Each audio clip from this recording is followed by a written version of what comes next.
to my students.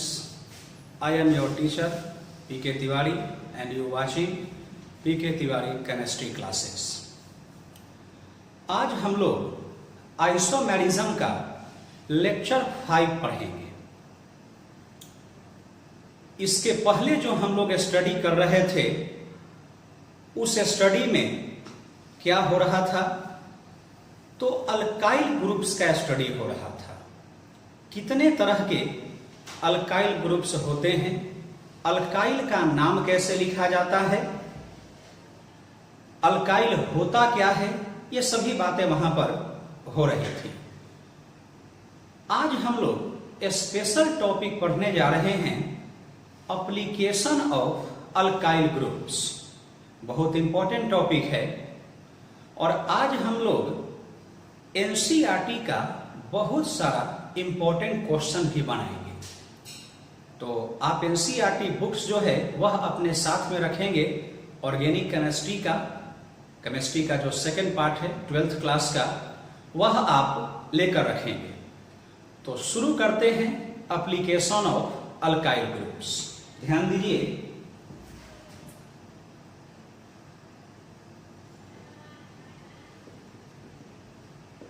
Application of alkyl groups आज हम लोग पढ़ेंगे। एप्लीकेशन कहने का मतलब अल्काइल ग्रुप का यूज। ये जो हम लोगों ने अल्काइल ग्रुप पढ़ा, इसका यूज कहाँ है और इसे हम लोग कैसे यूज करेंगे, कौन कौन से प्रॉब्लम यहां से बनेंगे, उन सभी को देखेंगे। तो यहां पर इसके 2 एप्लीकेशन हैं इस अल्काइल ग्रुप में। फर्स्ट एप्लीकेशन के बारे में हम चर्चा करने जा रहे हैं। फर्स्ट एप्लीकेशन यह है अल्काइल ग्रुप का कि यह हमें यह बताएगा कि किसी भी कंपाउंड में कितने टाइप्स के कार्बन हैं और कितने टाइप्स के हाइड्रोजन हैं। टाइप्स ऑफ कार्बन और टाइप्स ऑफ हाइड्रोजन यहां पर हम लोग पढ़ने जा रहे हैं। तो मन में थोड़ा ख्याल आएगा कि सर ये बात तो हम पहले ही पढ़े हैं, 1 degree carbon, 2 degree carbon, 3 degree carbon, 4 degree carbon, hydrogen भी 3 पढ़े हैं हम लोग, प्राइमरी, सेकेंडरी और आपका टर्शियरी हाइड्रोजन। तो हाँ, वह भी टाइप है, लेकिन यह जो टाइप है यह अलग टाइप है। और ऐसा कहें कि मेन जो टाइप है कार्बन और हाइड्रोजन का, वही हम पढ़ाने जा रहे हैं। तो कैसे सर हम लोग निकालेंगे कि किसी कंपाउंड में कितने तरह के कार्बन हैं और कितने तरह के हाइड्रोजन है, ये कैसे हम लोग कैलकुलेट करेंगे? तो इसको हम लोग कैलकुलेट करेंगे अल्काइल ग्रुप की मदद से हम लोग कैलकुलेट करेंगे। तो ध्यान दीजिएगा, क्या रूल है इसका कैलकुलेट करने का। तो रूल यह कहता है कि किसी भी अल्केन से जितने तरह के अल्काइल ग्रुप बनाए जाएंगे, उतने ही तरह के वहां पर कार्बन होंगे, उतने ही तरह के वहां पर क्या होंगे, हाइड्रोजन होंगे। एक बार फिर से समझेंगे, हमने क्या कहा कि किसी भी अल्केन में जितने टाइप्स का अल्काइल ग्रुप्स होगा, उतना ही तरह का वहां कार्बन होगा, उतना ही तरह का हाइड्रोजन होगा। आप चाहें तो इसे ऐसे भी सोच सकते हैं आप, अगर किसी जगह का हाइड्रोजन डिफरेंट है, ऑब्वियसली वहां का कार्बन डिफरेंट होगा। कार्बन डिफरेंट होगा तो वहां से जो अल्काइल ग्रुप बनेगा वह भी आपका क्या होगा, डिफरेंट ही होगा आपका। तो जितना अल्काइल ग्रुप बनेगा उतना ही वहां कार्बन होगा और उतना ही वहां पर क्या होगा, हाइड्रोजन होगा।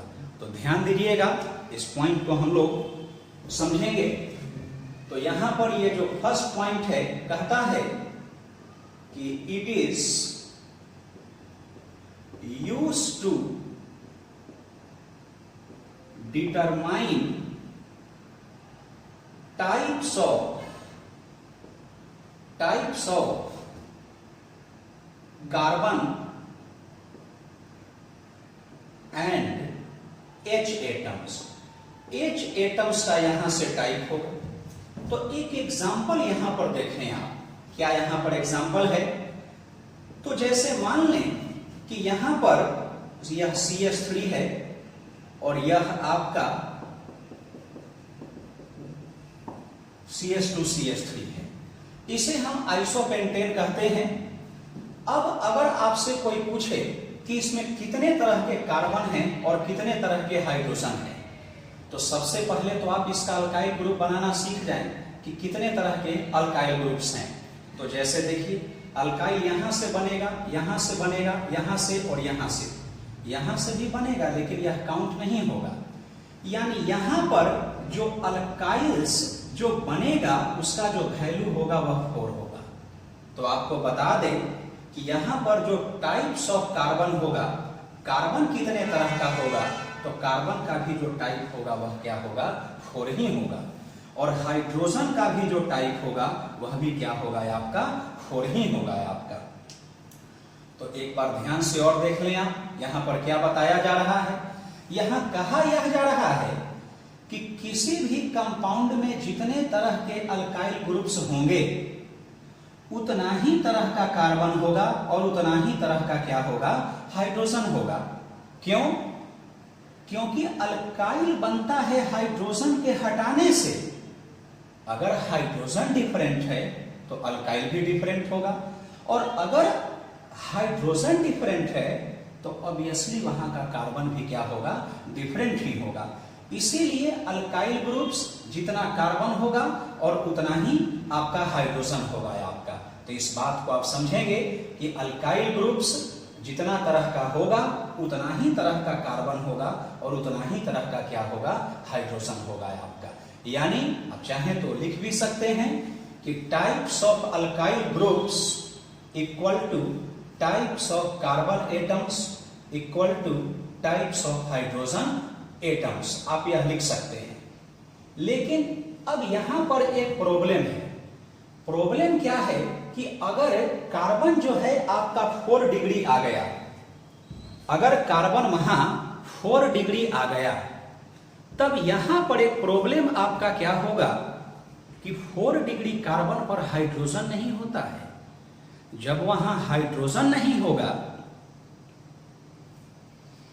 तो वहां से अल्काइल ग्रुप्स नहीं बनाए जाएंगे। तो जब अल्काइल ग्रुप्स नहीं बनाए जाएंगे तो फिर कनेक्शन तो वहां से नहीं हुआ अल्काइल ग्रुप का। तो सिर्फ एक बात याद रखिएगा कि अगर कहीं पर 4 डिग्री कार्बन है तो वहां कार्बन के रिस्पेक्ट में जितना 4 डिग्री होगा कार्बन के टाइप में उतना बढ़ जाएगा, लेकिन हाइड्रोजन का टाइप उतना ही होगा जितना वहां पर क्या होगा, अल्काइल ग्रुप्स आपका होगा। तो एक 4 डिग्री वाला केस हम लोग देख लेते हैं तो समझें इसे। एक एग्जांपल यहां देखिए, और आपका यहां पर क्या है कि जैसे मान लें कि यह CH3 है और CH3 है और यहां से CH2 है और CH3। अब किसी ने यहां पर कहा कि कितने तरह के यहां पर कार्बन हैं और कितने तरह के हाइड्रोजन हैं। तो सबसे पहले यहां का निकालना होगा अल्काइल ग्रुप्स। तो अल्काइल ग्रुप्स कितना बनेगा, तो एक यहां से नहीं बनेगा, यहां से बनेगा, यहां से। तो यहां जो अल्काइल ग्रुप्स बनाने का जो नंबर आया वो कितना हुआ है आपका, 3। यहां जो अल्काइल ग्रुप्स बनेंगे वह कितने होंगे आपके, 3 अल्काइल ग्रुप्स यहां पर बनाए जा सकते हैं। आपको याद रहे कि यह जो कार्बन है वह कितना है, 4 डिग्री है। तो यहां हाइड्रोजन का जो टाइप होगा, हाइड्रोजन का जो टाइप होगा वह टाइप आपका 3 होगा, क्योंकि अल्काइल ग्रुप तो हाइड्रोजन से ही बनता है आपका।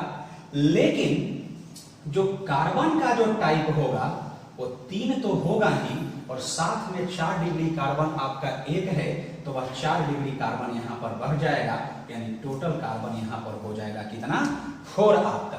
क्योंकि इस 4 डिग्री कार्बन पर हाइड्रोजन नहीं है, तो जब यहां हाइड्रोजन नहीं है तो यहां से हम लोग अल्काइल ग्रुप नहीं बना सकते हैं आपका। तो जितने तरह के वहां पर डिग्री कार्बन होंगे आपका, वह जो है हम लोग वहां पर उसको बढ़ा देंगे, और 3 1 4 आपका ये हुआ। तो यह एक बताया गया बहुत इंपॉर्टेंट बात कि कितने तरह के कार्बन एटम्स होते हैं और कितने तरह के हाइड्रोजन एटम्स होते हैं, अल्काइल ग्रुप्स की मदद से कैसे निकालना है। इसका यूज आपको मिलेगा जब ऑर्गेनिक के बड़े बड़े प्रॉब्लम बनाएंगे, रोड मैप बनाएंगे, कन्वर्सन बनाएंगे, तो वहां पर इन सभी की जरूरत आपको पड़ेगी। आप चाहें तो एक बार देख लें इसे।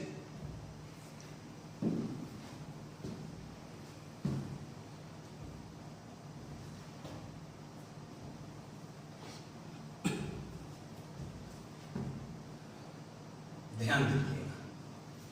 तो यह आपका हुआ अल्काइल ग्रुप्स का पहला एप्लीकेशन, फर्स्ट एप्लीकेशन। अब यहां से हम लोग सेकंड एप्लीकेशन पढ़ने जा रहे हैं। तो ध्यान दीजिएगा, सेकंड एप्लीकेशन क्या है, तो थोड़ा इसे पहले समझ लें। तो यहां पहले एक टर्म आपको समझना पड़ेगा। वह टर्म क्या है, थोड़ा ध्यान से सुनेंगे आप। उस टर्म का नाम है मोनोवैलेंट सब्स्टिट्यूटेड डेरिवेटिव्स। हमने क्या कहा, मोनोवैलेंट सब्स्टिट्यूटेड डेरिवेटिव्स। आपका क्लियर है? मोनो कहने का मतलब एक, वैलेंट मतलब हो गया वैलेंसी, सब्स्टिट्यूशन का मतलब समझते ही हैं, किसी को हटाकर किसी को लगाना है आपका। और डेरिवेटिव्स का मतलब है कि जो जहां से तैयार किया जाता है उसे हम डेरिवेटिव्स कहते हैं। थोड़ा समझेंगे आप इसे थोड़ी गहराई से। जैसे आप जो पढ़ रहे हैं, यह आपका अल्काइल ग्रुप से एप्लीकेशन चल रहा है कि अल्काइल का क्या एप्लीकेशन है। तो अल्काइल बनता कैसे है, तो अल्काइल बनता है एक हाइड्रोजन के हटाने से। अल्काइल बनता है एक हाइड्रोजन के हटाने से। अब जरा सोचिए, मान लिया जाए कि किसी ने CH4 में से एक हाइड्रोजन को हटा दिया। CH4 से एक हाइड्रोजन को किसी ने हटाया, और कहीं से एक हाइड्रोजन अगर हटेगा और मान ले कि वहां पर हम एक ब्रोमीन को लगा दिए, या क्लोरीन को लगा दिए, या अल्कोहल को लगा दिए, जिसका वैलेंसी आपका एक होता है। मान लिया जाए कि हमने ब्रोमीन को ही लगा दिए, तो CH4 से एक हाइड्रोजन आपने हटाया और वहां एक ब्रोमीन को कनेक्ट कर दिया, तो बन गया क्या, CH3Br आपका बन गया। CH3Br बन गया। मोनोवैलेंट यहां कहने का मतलब कि हाइड्रोजन का वैलेंसी एक है, तो हाइड्रोजन की जगह वही चीज को हम लगाएंगे जिसका वैलेंसी आपका एक है। तो CH3Br जो बनकर तैयार हुआ, उसी ही हम कहेंगे मोनोवैलेंट सब्स्टिट्यूटेड डेरिवेटिव्स के नाम से जानेंगे। अब वहां ब्रोमीन है तो उसका नाम होगा मोनोब्रोमो डेरिवेटिव्स कहेंगे। अगर वहां क्लोरीन रहता तो मोनोक्लोरो डेरिवेटिव्स कहेंगे। अगर वहां आयोडीन रहेगा तो मोनो आयोडो डेरिवेटिव्स कहेंगे। अगर वहां OH रहा तो मोनो हाइड्रोक्सी डेरिवेटिव्स कहेंगे। यानी वहां पर जितने भी लगाए जाएंगे आपका OH ग्रुप या कोई भी ग्रुप, वह उसका बन जाएगा क्या, डेरिवेटिव्स। तो CH4 एक आपका कंपाउंड हुआ, और CH4 का जो ब्रोमीन वाला लगा हुआ था CH3Br, उस CH3Br को ही हम लोग कहेंगे मोनोवैलेंट सब्स्टिट्यूटेड डेरिवेटिव्स। यह एक बात हो गई।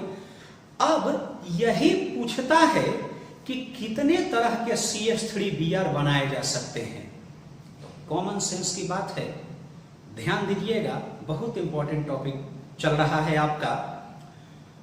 तो कॉमन सेंस की बात है, हाइड्रोजन को हटाए तभी तो ब्रोमीन को हम लगाए।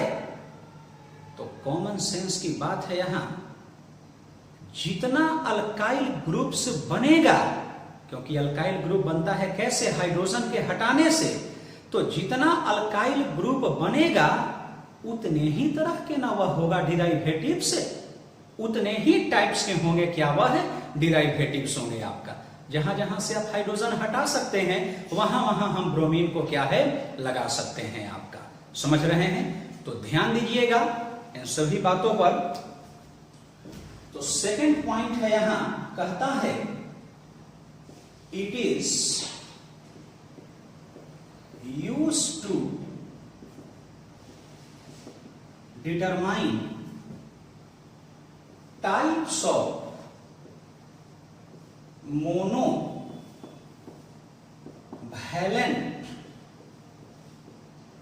substituted derivatives ये हम लोग पढ़ने जा रहे हैं।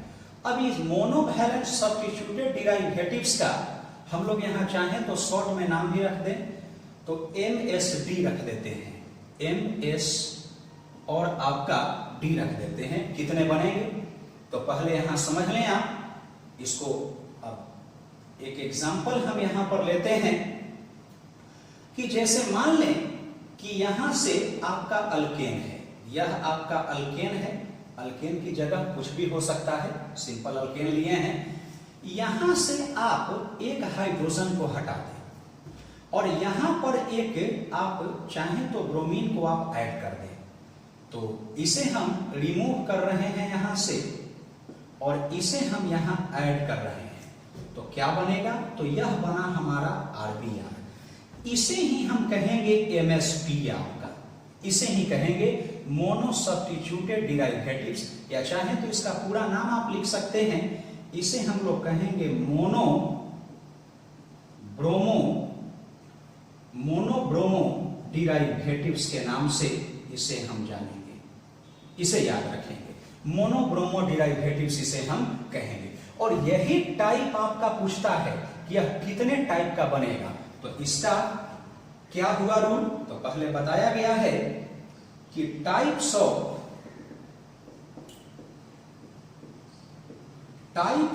जो MSD होगा मोनोवैलेंट सब्स्टिट्यूटेड डेरिवेटिव्स, वह इक्वल टू होगा टाइप्स ऑफ अल्काइल ग्रुप्स के इक्वल टू होगा, अल्काइल ग्रुप्स के इक्वल टू होगा।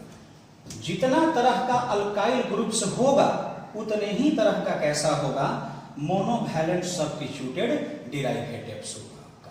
तो यह एक बहुत ही इंपॉर्टेंट बात है आपका, इससे बहुत सारा क्वेश्चन आपके एनसीईआरटी में मिलेंगे। आप चाहें तो इसे 1 मिनट देख सकते हैं।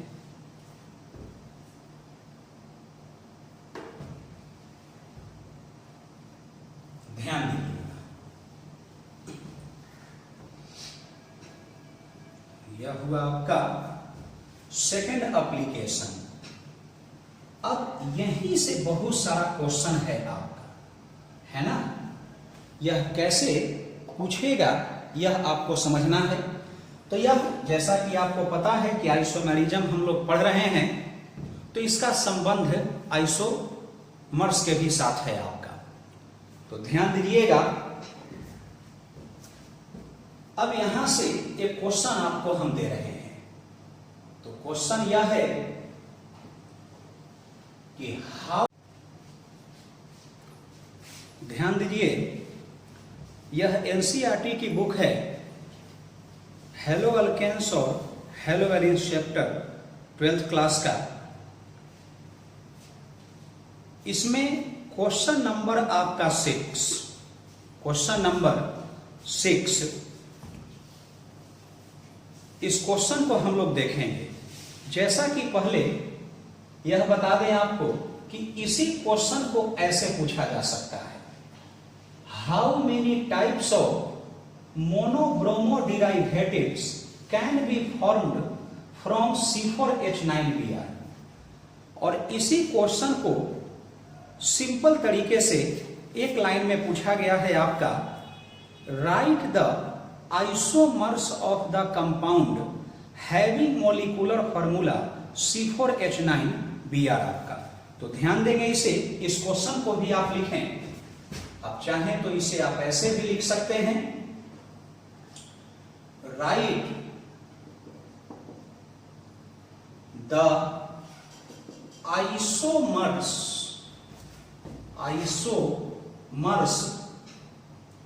Of the compound, isomers of compound having formula C4H9 और क्या है Br। दोनों देख लें, दोनों क्वेश्चन एक ही टाइप का है आपका, तो इसे हम कैसे समझेंगे? देखिए, यहां भी C4H9Br ही है और यहां भी C4H9Br है। इन दोनों क्वेश्चन का मतलब यह है कि इसे हम कितने तरह से हम इसे लिख सकते हैं। आपका आइसोमेरिज्म और आइसोमर्स का क्या डेफिनेशन था कि कंपाउंड एक ही होता है, फॉर्मूला मॉलिक्यूलर फॉर्मूला एक ही होता है, लेकिन उससे डिफरेंट कंपाउंड्स बनाए जा सकते हैं। तो थोड़ा समझेंगे इसे आप कि इसे आखिर बनाया गया कैसे होगा, इसका क्या कनेक्शन है अल्काइल ग्रुप के साथ। तो C4H9 है, यह एक आपका अल्काइल ग्रुप है। तो यहां पर C4H10 एक अल्केन है। अल्केन से एक हाइड्रोजन को हम हटाए होंगे और एक ब्रोमीन को यहां अटैच किए होंगे, तो यह बन गया C4H9 क्या आपका Br आपका। ध्यान दीजिएगा, C4H9Br यही है आपका MSD, मोनो सब्स्टिट्यूटेड डेरिवेटिव्स, या इसे ही हम कहेंगे मोनो ब्रोमो डेरिवेटिव्स के नाम से हम जानेंगे। और जानते हैं इसी का टाइप्स पूछा जा रहा है, इसी का टाइप्स पूछा जा रहा है कि यह कितने तरह का होगा आपका। यह C4H9Br कितने तरह का होगा, तो आपको पता होना चाहिए कि यह जो टाइप होगा वह कितने तरह का, ये 4 तरह का होगा आपका। हमने आपको क्या बताया, ध्यान से, तो हमने आपको बताया कि टाइप्स ऑफ जो MSD होता है वह अल्काइल के बराबर होता है,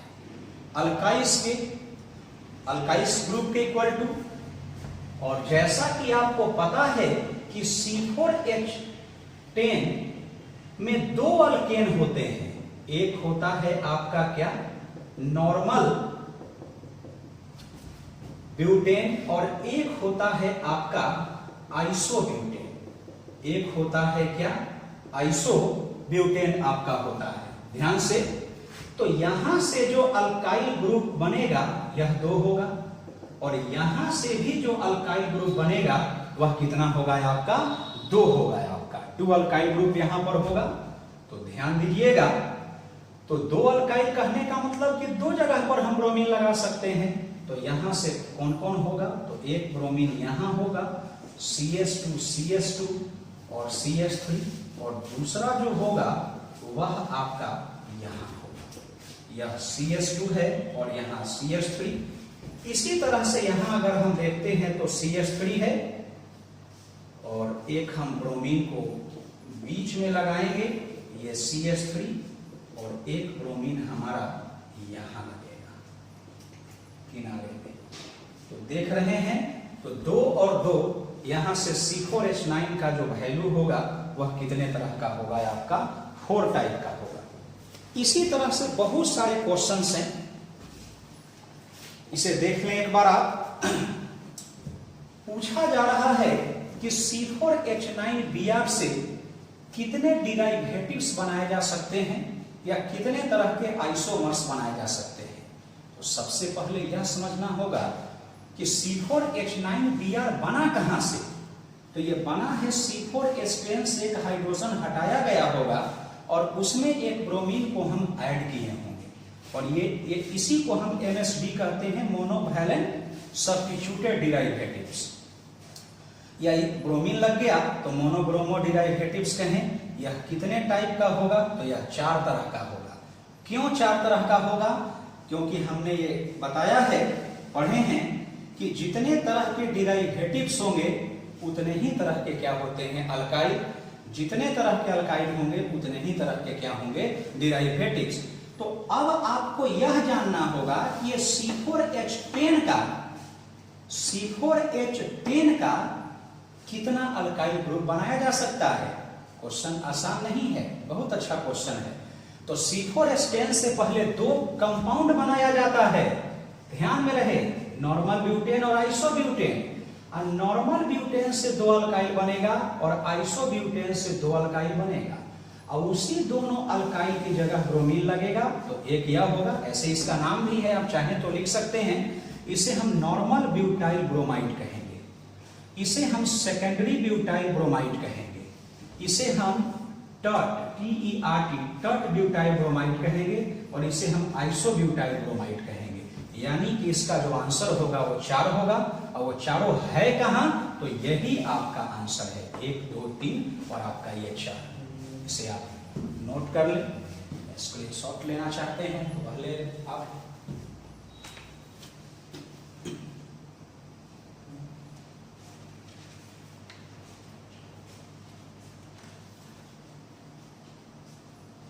ध्यान दीजिएगा।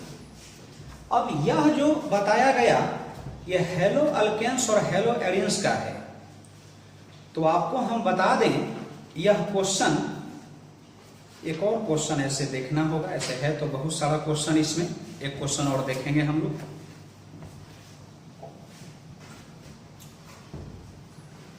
देखिए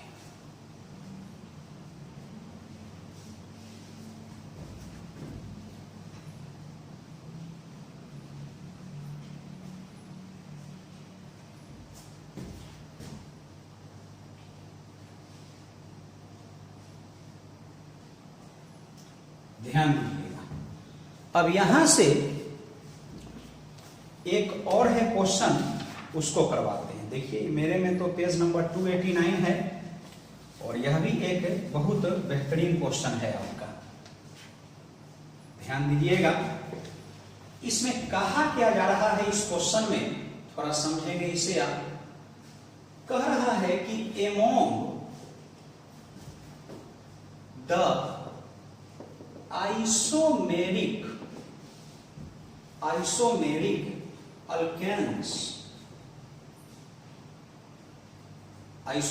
alkanes of molecular formula C5H12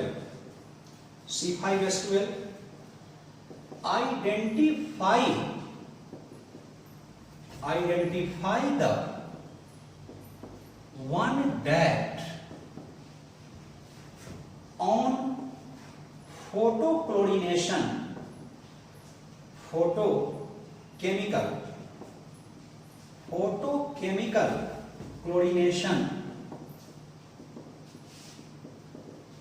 chlorination yields का मतलब होता है देना, देता है। फर्स्ट क्वेश्चन यहां यह है, ए सिंगल मोनोक्लोराइड, सेकंड है 3 आइसोमेरिक मोनोक्लोराइड्स,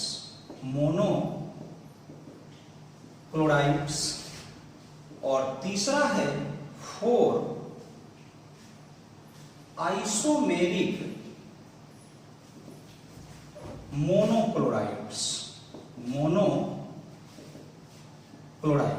ध्यान दीजिएगा, बहुत अच्छा क्वेश्चन,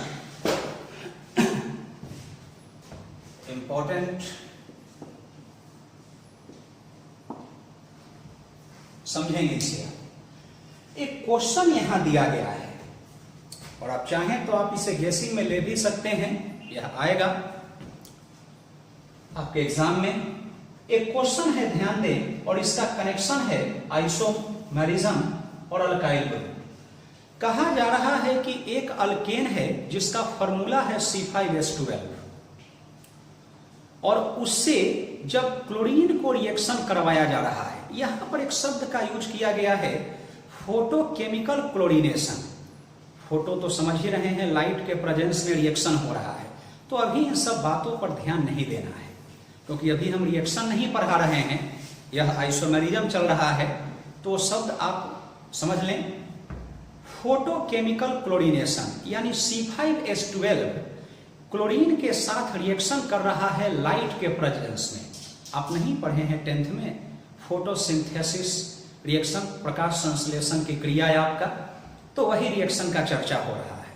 तो इसमें कहा जा रहा है कि C5H12 जब क्लोरीन के साथ रिएक्शन करता है लाइट के प्रेजेंस में, तो 3 तरह के कंपाउंड बनते हैं।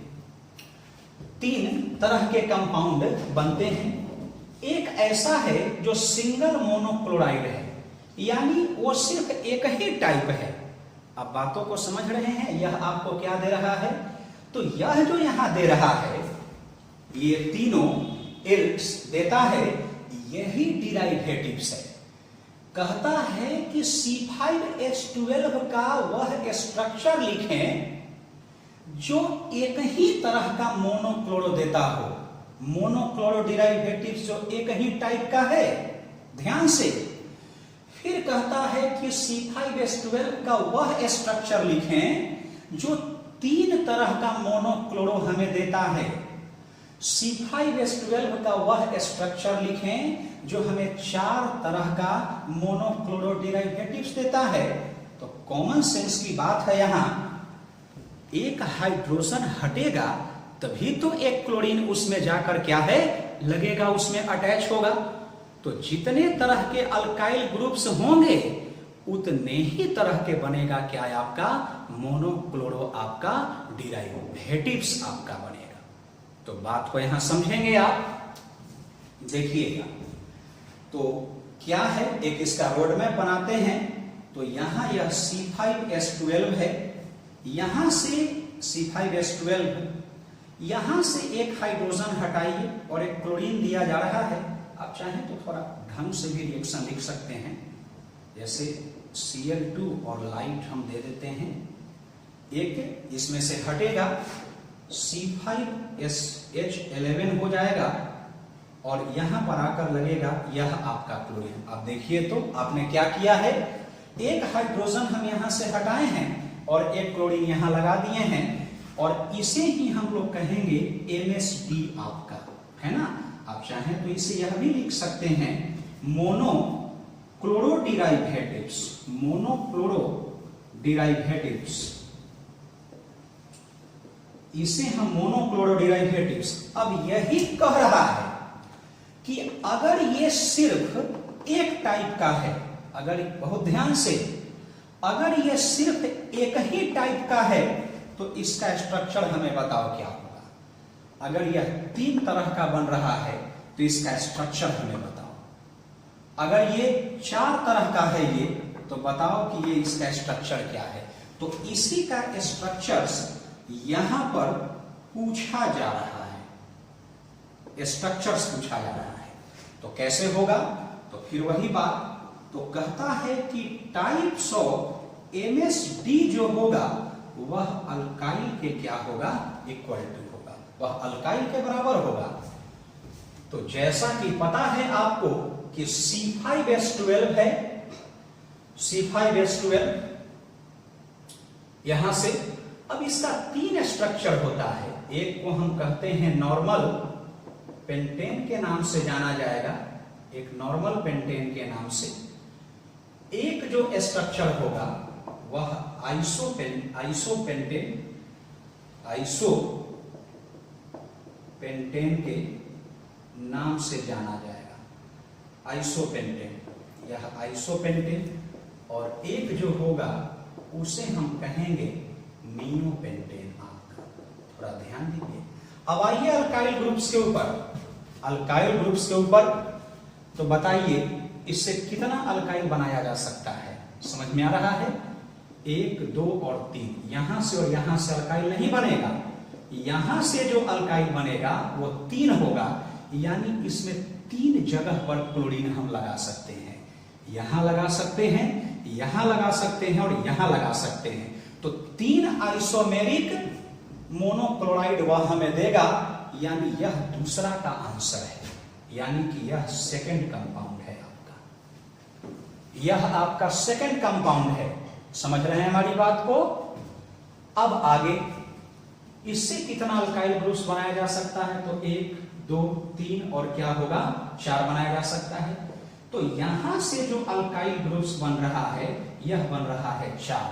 तो क्या कह रहा है, 4 आइसोमेरिक मोनो क्या है आपका क्लोराइड्स, यानी इस कंपाउंड में हम 4 जगह पर हम क्लोरीन को क्या कर सकते हैं, लगा सकते हैं। 4 जगह पर हम क्लोरीन को लगा सकते हैं, यानी यह हमारा तीसरा कंपाउंड हुआ। और इससे कितना अल्काइल आप बना सकते हैं, ये सब पढ़े हुए हैं, आप कोई नया बात यहां नहीं सिखा रहे हैं। यहां जो अल्काइल होगा 1 है, यानी इसमें हम कहीं भी लगाएं क्लोरीन तो बात क्या होगा, इक्वल ही होगा आपका।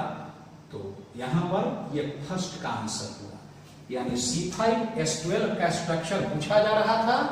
1 का जो आंसर होगा वह नियोपेंटेन, और 2 का जो आंसर होगा 3 वाला, तो ये आपका नॉर्मल पेंटेन, और तीसरा का जो आंसर होगा वह आंसर क्या होगा आपका, आइसोपेंटेन होगा स्ट्रक्चर आपका। तो ये सिर्फ हेलो अल्केन्स और हेलो एडेन्स तक ही नहीं सीमित है। आप जितना भी चैप्टर देखेंगे, अल्कोहल देखेंगे, एल्डिहाइड कीटोन्स देखेंगे, सभी में यह टॉपिक अल्काइल ग्रुप्स का कॉन्सेप्ट क्या है, बैठा हुआ है आपका। तो इसे एक बार देख लें आप।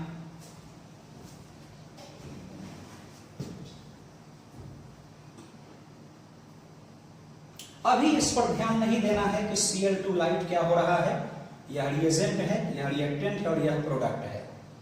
इसका रूल है, आगे चल के इसका मैकेनिज्म हम बताएंगे कि इस रिएजेंट को देने से एक हाइड्रोजन हटेगा तो एक क्लोरीन आएगा। इस पर अभी ध्यान नहीं देना है, नहीं तो प्रॉब्लम हो जाएगा। फ्रेश क्वेश्चन यह आइसोमेरिज्म का है, इसलिए यह आप देखें आप इसे ध्यान से। ऐसा ही बहुत क्वेश्चन है इसमें, 1-2 क्वेश्चन नहीं है, बहुत ज्यादा क्वेश्चन है।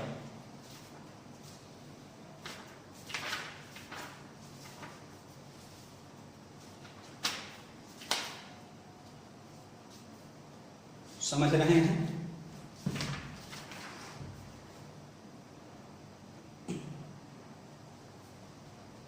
देखिए एक और क्वेश्चन यहां पर, अब हम नेक्स्ट चैप्टर का बताने जा रहे हैं। नेक्स्ट चैप्टर्स का है, अल्कोहल्स का है यह आपका। अल्कोहल चैप्टर का, यानी 12th क्लास का जो अल्कोहल फिनोल ईथर है, उससे यह क्वेश्चन है।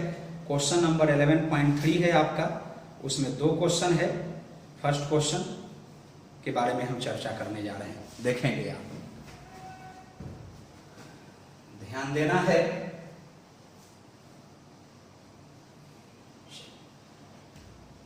बिना अल्काइल ग्रुप्स का यह पॉसिबल नहीं है, यह कॉन्सेप्ट। और बहुत ही इंपॉर्टेंट बात को बताने जा रहे हैं, ध्यान दीजिएगा।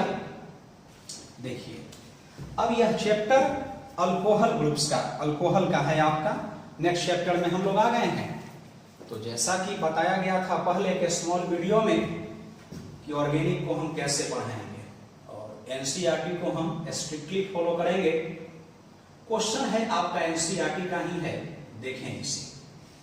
क्वेश्चन है, ड्रॉ द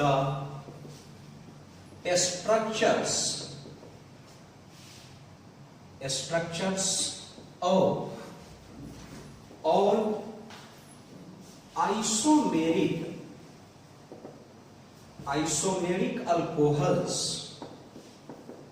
alcohols of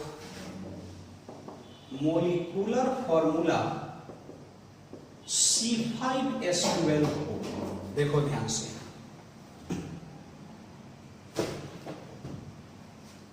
यह अल्कोहल चैप्टर का है कि C5H12 से O से कितने अल्कोहल्स बनाए जा सकते हैं। तो देखें इसे आप। तो सबसे पहले इसे आप उस फॉर्मेट में कन्वर्ट करें। यह C5H12 है, यहां से एक हाइड्रोजन को हटाया गया होगा और यहां एक OH लगा होगा, तो यह बनेगा C5H11OH। आप चाहें तो इसे C5H12O लिख सकते हैं। एक अल्कोहल लगा है, यही आपका MSD है। और चाहें तो आप इसे कह सकते हैं मोनोहाइड्रोक्सी डिराइवेटिव्स। अब ये कह रहा है, बहुत अच्छा क्वेश्चन, बहुत ही अच्छा क्वेश्चन करवा रहे हैं। मोनोहाइड्रोक्सी डिराइवेटिव्स कितने तरह के यह हैं आपका? मोनोहाइड्रोक्सी यह कितने टाइप का है आपका? तो आपको मालूम होना चाहिए। आप कर क्या रहे हैं? आप C5H12 से एक हाइड्रोजन को हटाए हैं और एक OH आप लगाए हैं। तो यह जो डिपार्टमेंट है इसे हम अल्काइल ग्रुप कहते हैं। यानी जितना हमारे पास अल्काइल का टाइप होगा उतना ही ना हम OH ग्रुप को उस जगह पर हम लगा सकेंगे, यानी उतना ही तरह का OH ग्रुप यानी कि अल्कोहल आपका बनेगा आपका। तो क्लियर है? तो सीधा कहता है यहां पर कि टाइप्स ऑफ जो MsD होगा वह इक्वल टू होगा टाइप्स ऑफ अल्काइल्स के बराबर होगा आपका। अब जैसा कि पता है आपको C5H12 से 3 कंपाउंड बनाए जाते हैं। C5H12 से 3 कंपाउंड बनाए जा सकते हैं, नॉर्मल पेंटेन, आइसोपेंटेन और नियोपेंटेन। थोड़ा ध्यान से, अब यह है 1 2 3 4 5, इससे कितना अल्काइल आप बना सकते हैं? तो 1 2 और 3, एक कट इट करिए।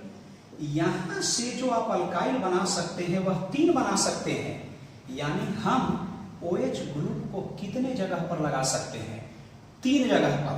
अब जब भी OH ग्रुप लगाना है तो एक हाइड्रोजन वहां से हटा दीजिएगा, CH3 हो हटेगा तो CH2 आएगा और CH2OH लगेगा। तो ये नॉर्मल पेंटेन से हुआ। फिर C5H12 का स्ट्रक्चर आइसो होता है। तो आप यहां देखेंगे तो यह हमारा आइसो हुआ। अब यहां से कितने अल्काइल ग्रुप बना सकते हैं? तो 1 2 3 और 4 यहां से नहीं बनेगा, यानी यहां से जो अल्काइल बनेगा वो 4 बनेगा। यहां से जो बनेगा वह कितना बनेगा आपका? 4 अल्काइल आपका बनेगा, यानी 4 जगह पर हम OH ग्रुप को क्या कर सकते हैं? लगा सकते हैं। इसी तरह से हमारा जो आएगा वो नियोपेंटेन होगा। तो नियोपेंटेन का स्ट्रक्चर यह है। तो यहां से कितने अल्काइल आप बना सकते हैं? तो यहां से 1 अल्काइल हम बना सकते हैं। सब पोजीशन आपका क्या है? आइडेंटिकल है। तो कितने जगह पर आप OH लगा सकते हैं? तो 3 4 7 और 1 8, यानी इसका जो आंसर होगा 8 अल्कोहल्स होगा आपका। जो अल्कोहल्स का संख्या होगा, अल्कोहल्स होगा। और उस आप हम वो अल्कोहल को लिख नहीं रहे हैं, यह आपके लिए छोड़ रहे हैं कि अपना रफ कर लेंगे और सभी में आप देख लेंगे अल्कोहल एक ही अल्कोहल ही है। तो फंक्शनल आइसोमर्स तो नहीं होगा, अपना डिफरेंस देख लेंगे कौन कौन आइसोमर्स। ऐसे वो कह नहीं रहा है लिखने के लिए कि आइसोमेरिक लिखिए आप, लेकिन आप चाहें तो वहां चर्चा कर सकते हैं। तो टाइप्स जो होगा यह कितने तरह का होगा? 8 अल्कोहल्स बनाए जा सकते हैं आपके, 8 अल्कोहल्स बनाए जा सकते हैं। समझ रहे हैं? अब चाहें तो इसे एक बार देख लें आप। कमेंट जरूर करेंगे तभी पता चलेगा कि आप क्या आप समझ रहे हैं।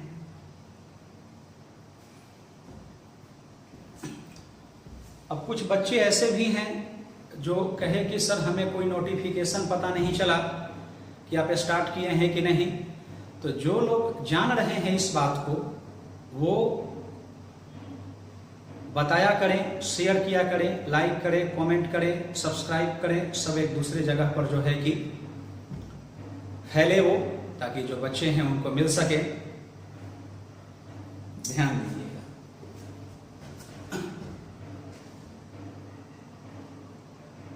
क्लियर है? एक क्वेश्चन और देते हैं, ये थोड़ा और घुमा सकता है, एक थोड़ा जो घुमा सकता है उसके बारे में ध्यान दीजिएगा। एक क्वेश्चन और यहां एक ट्विस्ट हो सकता है। अब देखो क्या है, डायरेक्टली हम कह रहे हैं एक क्वेश्चन, जैसे क्वेश्चन है कि मान लें C5H10 और O2 से नंबर ऑफ कार्बोक्सिलिक एसिड्स कितना होगा? नंबर ऑफ कार्बोक्सिलिक एसिड्स कितना होगा? क्वेश्चन वही है, थोड़ा सा यह क्वेश्चन आपका क्या है, घुमा हुआ है आपका, तो थोड़ा इसे अंडरस्टूड हम लोग देखेंगे, समझें इसे आप। तो जानते हैं यहां कार्बोक्सिलिक एसिड जो बनेगा वह इसका आंसर आपका 4 है। करना क्या होगा, तो ध्यान दीजिए, C5H10O2 है, इसको पहले कन्वर्ट करिए उस मोनो सब्स्टिट्यूटेड डेरिवेटिव्स में, जिसे आप MSD कहते हैं। तो हम इसे ऐसे लिख सकते हैं, देखो तो C4H9 और COOH, देखो तो इसे हम लिख सकते हैं, यह हमारा हुआ MSD और ये हमारा हुआ क्या, अल्काइल। अल्काइल ग्रुप्स आप पढ़ रहे हैं और ये उसमें सब्स्टिट्यूएंट लगा हुआ है, जैसे अल्कोहल लगा, ब्रोमीन लगा, क्लोरीन लगा, बहुत सारे ग्रुप NH2 जो भी हैं, तो इसको पहले इसमें कन्वर्ट करें। और आपको तो पता है ना कि यह C4H9 कितने तरह का होता है, तो यह C4H9 का जो टाइप्स होता है यह कितना है, 4 है, यानी कि अल्काइल्स कितने तरह के होंगे, यहां पर 4 तरह के होंगे आपका, और उसी चारों जगह पर COOH कनेक्ट करेंगे। तो इस क्वेश्चन में और पहले वाले क्वेश्चन में क्या डिफरेंस है, तो पहले वाले क्वेश्चन में जितना यहां कार्बन दिया गया था उतना कार्बन से हमने बनाया था अल्काइल ग्रुप, लेकिन इसमें क्या हुआ, एक कार्बन चला गया उस ग्रुप को बनाने के लिए, तो टाइप्स 4 होगा, क्योंकि अल्काइल से यहां जो बनेगा वह कितना होगा, 4 होगा, और इसको पहले हम समझा चुके हैं। और यह जो क्वेश्चन है ये आपके 12th क्लास के तीसरे चैप्टर्स का है, अल्डिहाइड, कीटोन्स, कार्बोक्सिलिक एसिड्स का। ऐसा ही क्वेश्चन अमाइन में भी आपको मिलेगा आपका, तो समझ रहे हैं आप। तो ये नहीं समझे आप कि आइसोमेरिज्म जो है वह सिर्फ 11th में है, 11th में तो बहुत कम पढ़ना है, मात्र 10%। सारा आइसोमेरिज्म चैप्टर पढ़ना है कहाँ है आपको, 12th में, और बहुत ही बेस्ट स्टडी आपका चल रहा है।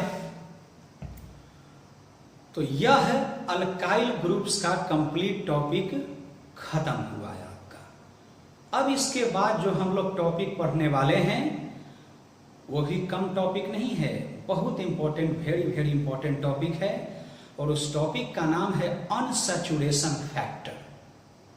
अनसैचुरेशन फैक्टर अगले क्लास में हम लोग पढ़ेंगे, समझ रहे हैं बात को। तो आज इतना ही रहने दें आप। Thank you for watching.